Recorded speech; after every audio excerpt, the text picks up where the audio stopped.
Dina. Okay, so all right. So what I'm going to do now is what I sat down to do in this streaming session. Really, is that I wanted to try to simulate this particular encounter, and I had two characters that were practically ready to go into the Shadowfell and deal with everything Merkel included in this honor mode, no consumables solo run. And now there's only one character left to do this out of the 12 classes that I set out on this journey to begin with, which is the, and I'm going to give a short explanation before I set things in motion, which is the fighter Lae'zel, the origin character. So she's a battlemaster fighter. She's a monoclass only fighter. She has, and the stats are weird, but that's because she has the buffs from the Shah temple in Rethwin. Yes, I'm going to go over the argument for the various decisions that I'm doing here, and I'll be happy to talk about the Shattered Flail in a moment.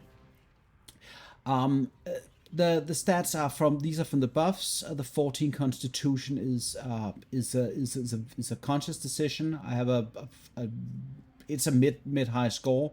I have a 10 in Dex, but that's increased to 18 from the Gloves of Dexterity, and then the Strength is at 20. That's because I've let me just go over the feats real quick. The Athlete feat, and then Ethel's Hair. That's a +2 to Strength, and then I started it. I think I started this at 16, something like that. Let me just quickly check. Heavy Armor Master +1, Athlete +1. That's 2, and then I think a plus. It's just +1s. It's Armor Master +1 and Athlete +1. And then from 17 that's to 19, and then Ethel's Boon, that's 20.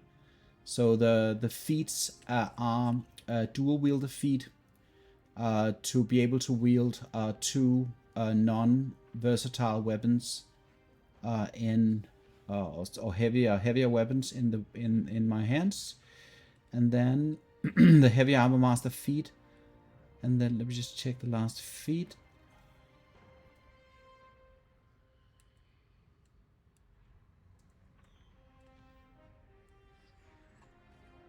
Athlete, dual wielder, and Heavy Armor Master. Those three. Those are the 3 feats. Right. And so for the gear setup, just beginning from the top, the Holy Lance Helm is going to prove very valuable in combination with the Call of the Weak illithid power. So in case some of the skeletons will low here HP misses me, then they're going to be dealing with the retribution damage, and the Call of the Weak is going to prove strong in this situation. The Cloak of Protection is, of course, to help me with increased armor class, a bit of resistances. The Adamantine Splint Mail in conjunction with the Heavy Armor Master feat is perhaps a little bit OP, but it's what I chose to do on this specific character, because I wanted to just see what happened if I went all the way with this specific setup. I still expect Merkel to beat my ass completely. The Gloves of Dex follows the idea that these are an item I can change in to get that initiative up, and in case I need a bit of range, then I can use those to help me out in that specific situation. The Evasive Shoes for extra armor class. The Periapt of Wound Closure, I think, is I need to quickly just buff myself with the protection from good and evil here. And then the Periapt of Wound Closure here is working in unison with the Shattered Flail, which I'll get back to in a second. The Killer Sweetheart is currently available to me. So probably I'll just use those if I need to kill something really quick. The Repost is going to be included. I don't think there's going to be everything. It's just every reaction is now ready to go.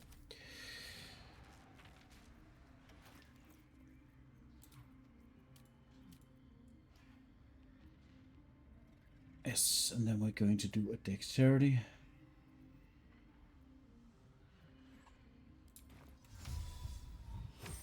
Okay. Right. So the periaptic wound closure for maximum healing. Killer Sweetheart for extra crit. The Ring of Poison resistance, because I think the only thing that can really kill me for sure in this fight is the cloud kill ability that Balthazar does. I think in my experience, the poison damage from the cloud kill can be devastating. To counteract the damage that I'm inevitably going to take in this fight, the Shattered Flail is going to be healing me. So this, depending on whether or not the debuff, the attacks that the Necromites down there do, the ranged stuff, if that prevents the healing, that could be slightly problematic.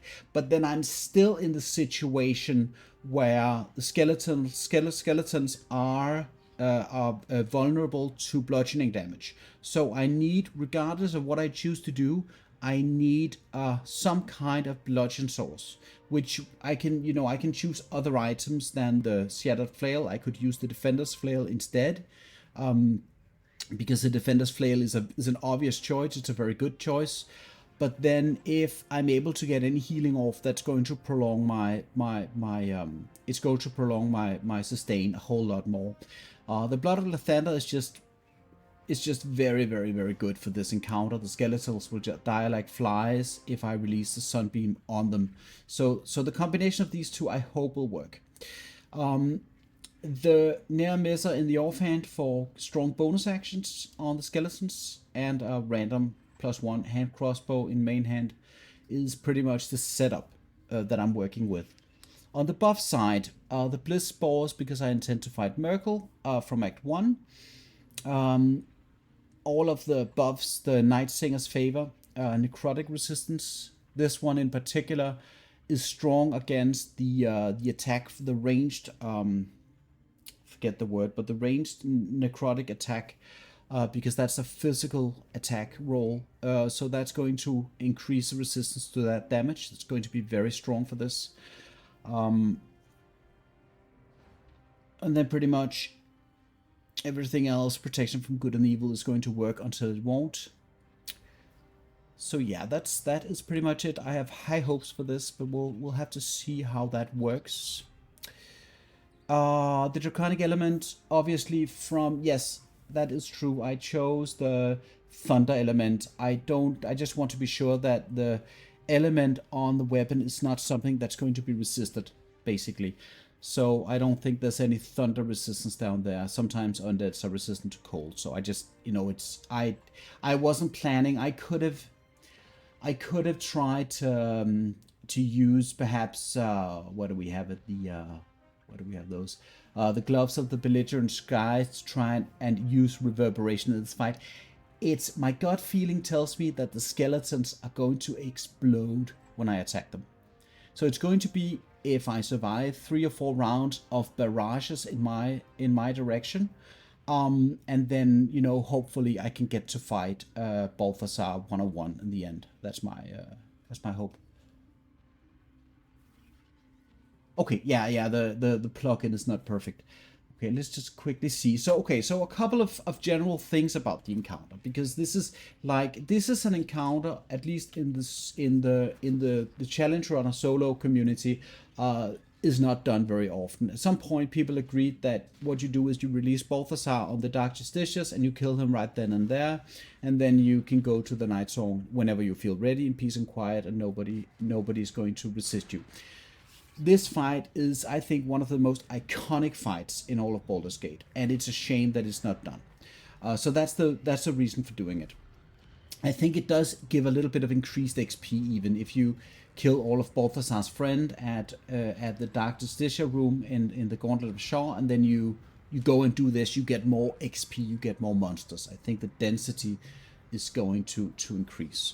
But when you go and you hit the shift key and you look around the platform, yes, you can see that it gets obscured at this point, but once you get into the arena, everything is lit up, and I assume that has to do with the Night Song with Dame Aelin is a very bright person or something. So anything that has to do with any kind of concealment or any kind of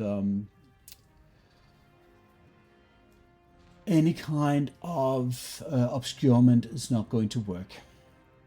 Outside, of course, of darkness spells and whatnot, which Lae'zel has no access to in this situation.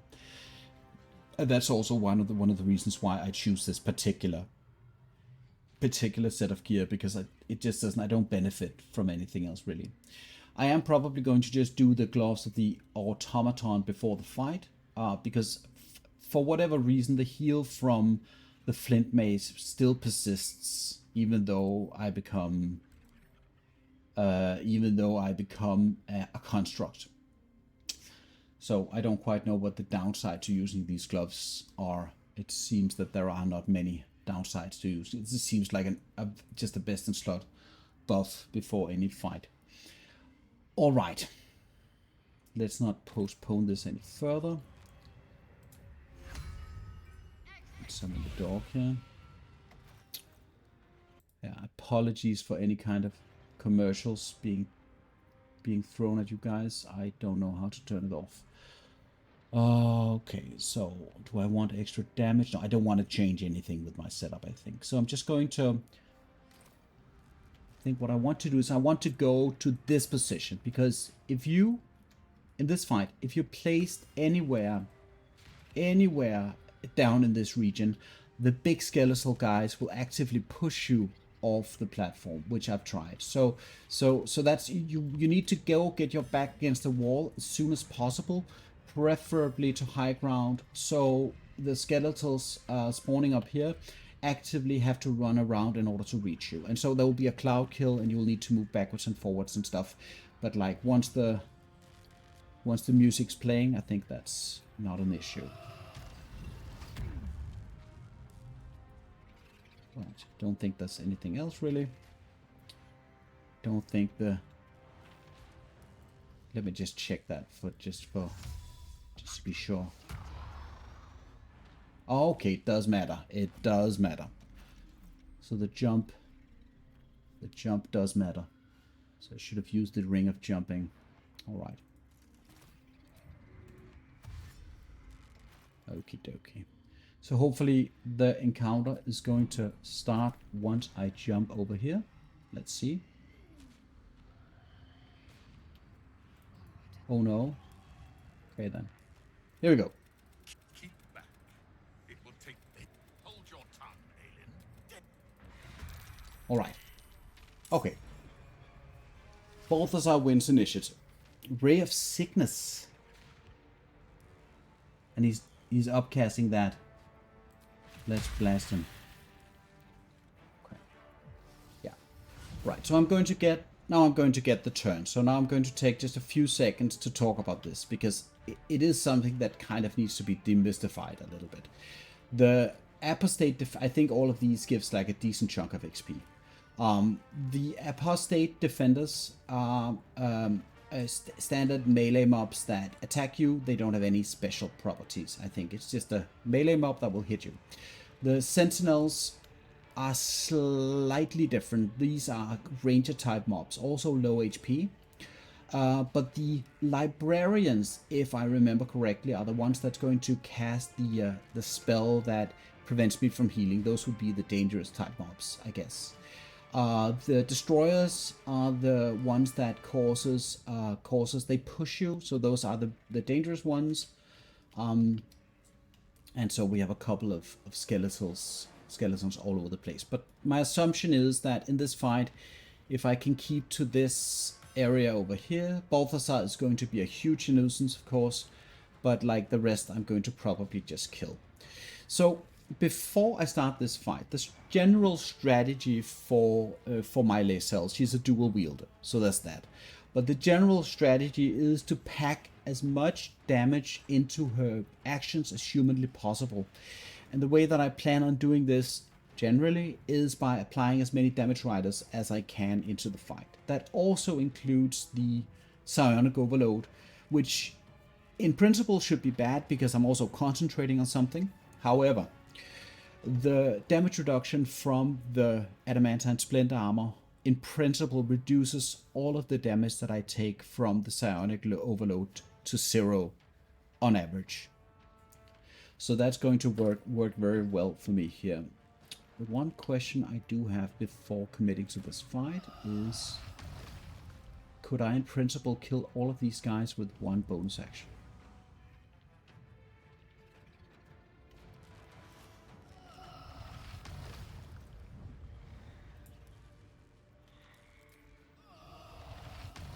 It's too tempting.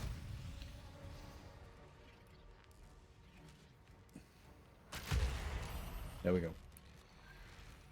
Okay. So if I head down there, I'm just going to go into their face. And if I can sunbeam these guys, just need to get Scratch out of the way here.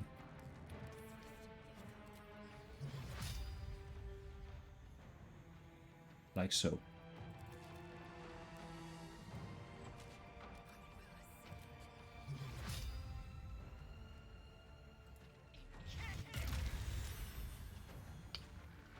Right, and then we might as well just action search.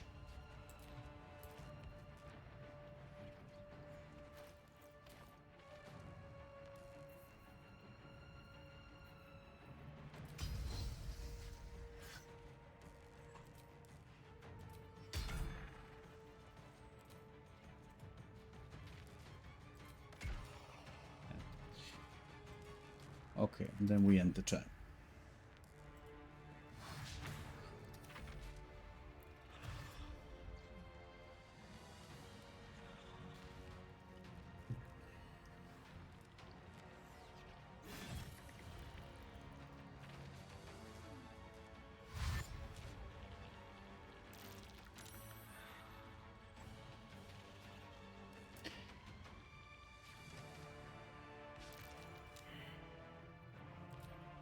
So of course I do need to constantly attack with Lae'zel to not get madness from the shattered flail. But outside of that, it's a +2 weapon with one of the best on-weapon effects in the entire game. If you of course with the rules that I'm running with no consumables, that means also no healing potions. If you include the biggest healing potions in the game, then sure, it's minuscule. Why would you use the flint mail? It's too risky. The shattered flail, sorry. But like in my case, it's phenomenal. I just need to know when to use it. And an upcast Ray of Sickness again. Why is he not casting the Cloud Kill? Is this simply because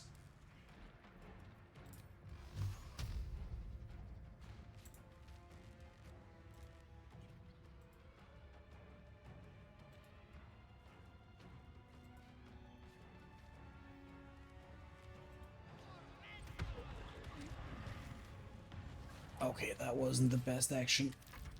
I think we'll manage.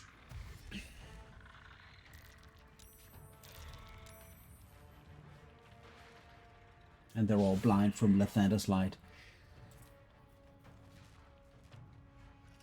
So the only real threat in this fight feels like the push. If you can just make sure that your initiative is high, you're a ranged character like a hunter or caster or whatnot, and you get to the high ground and you can attack these guys like no problem.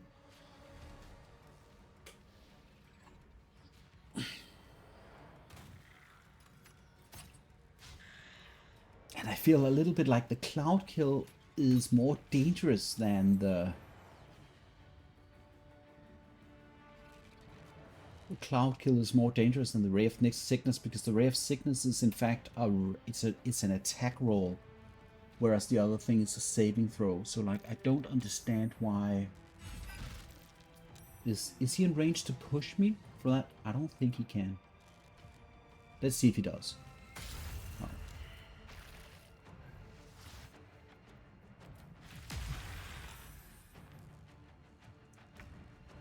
Okay.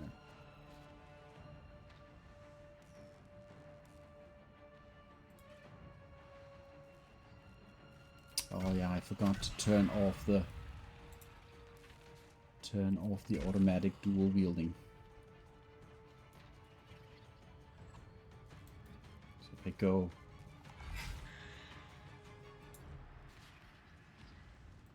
probably I'll just reposition. There's no reason not to.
I need to turn off a couple of these because I need to conserve the abilities for Merkel. I just forgot because this is a no long rest from this point on. Oh wait, that's not the play. I need to. Can I stay? Yeah, I can stay here.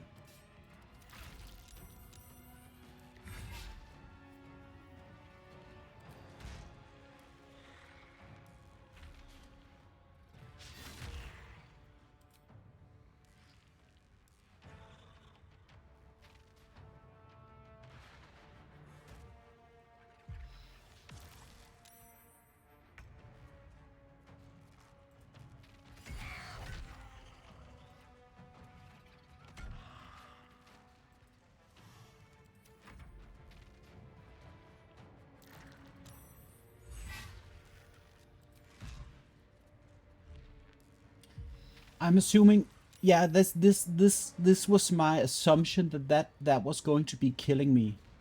If I was the one thing that would scare me in this particular fight would be the cloud kill, and the cloud kill just doesn't happen, and I simply don't know what the reason for this is. I'm so puzzled.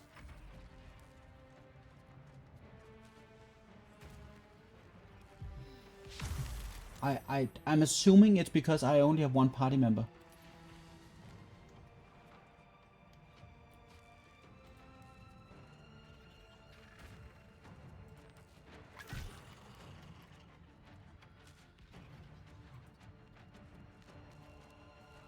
So I am a little bit worried about the pushing, I have to say. I don't know if...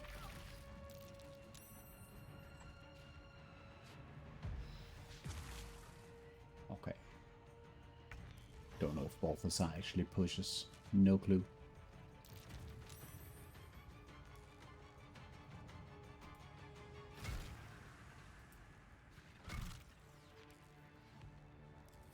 Hopefully not.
So, in principle, I can push him off and he dies.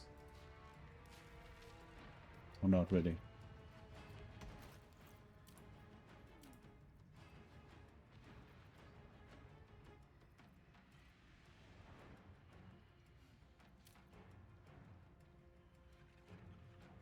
+13, so yeah, don't see him pushing me.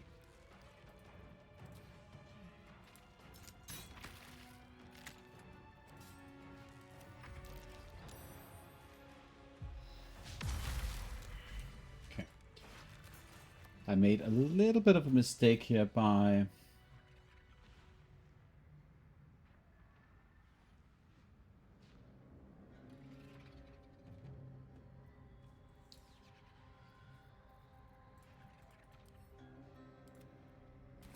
activating the sunbeam, but you know, we'll see where it takes us.